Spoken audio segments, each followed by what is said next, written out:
Hello, teacher. What are you still doing here? The class ended a while ago. Oh, hi John. I was just catching up on some grading. What about you? You should be heading home by now. Well, actually, I stayed behind because I wanted to ask you something. Sure, go ahead. What's on your mind? Well, I've been thinking about it for a while now.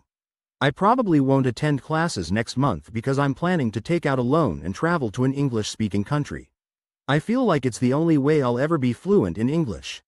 I see. So, you think living in an English-speaking country is the only solution? Yeah, that's what I've heard. I watched a video where they said you need to immerse yourself in an English-speaking environment to really master the language. I understand why you'd think that, but let me tell you, that's not entirely true. It's a common belief, but it's a myth. You can absolutely become fluent without moving abroad. Really? But if I'm not surrounded by English all the time, how will I improve? Well, we live in an amazing time. Thanks to the internet, you have unlimited access to English content, whether it's movies, podcasts, online courses, or speaking partners. The key is regular practice and exposure to the language, no matter where you are.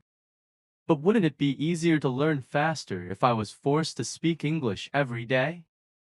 That's a good point, but think about it. Living in an English-speaking country won't automatically make you fluent.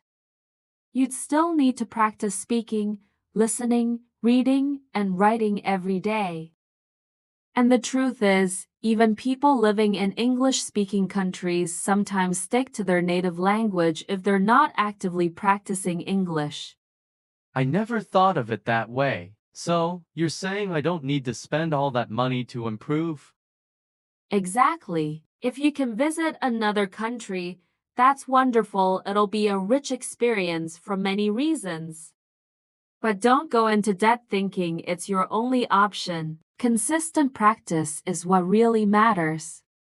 That makes sense. I guess I was getting a little desperate with my progress. It's easy to feel that way, especially when you see others learning fast. But don't believe in those quick fix methods you see online. Learning a language takes time and effort. Some people say you can learn English in a few weeks with the right method, but that's just marketing. The reality is, learning a language is a gradual process.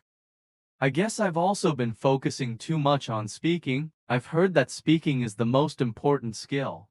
That's another common myth. While speaking is crucial, it's just one part of the puzzle.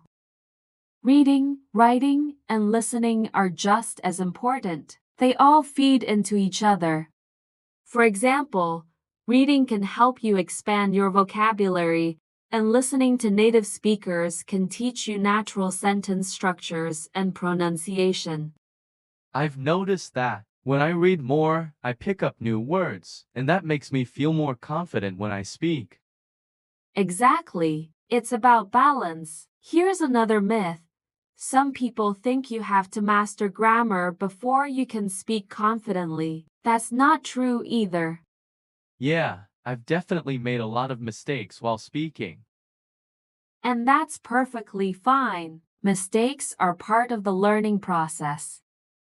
It's better to communicate your ideas and make mistakes than to stay silent because you're afraid of being wrong.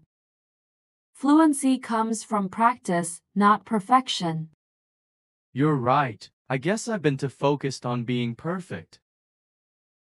Don't be so hard on yourself. Another thing to keep in mind is that understanding every word in a conversation isn't necessary either. Sometimes you can understand the overall meaning just by knowing key words and paying attention to the context. Oh, that's a relief. I always feel stressed when I don't know every word in a sentence. That's normal, but it's important to train your brain to fill in the gaps using context. It's a skill that will come with time and practice. You know, I've also been watching a lot of English movies and TV shows. Is that enough to become fluent?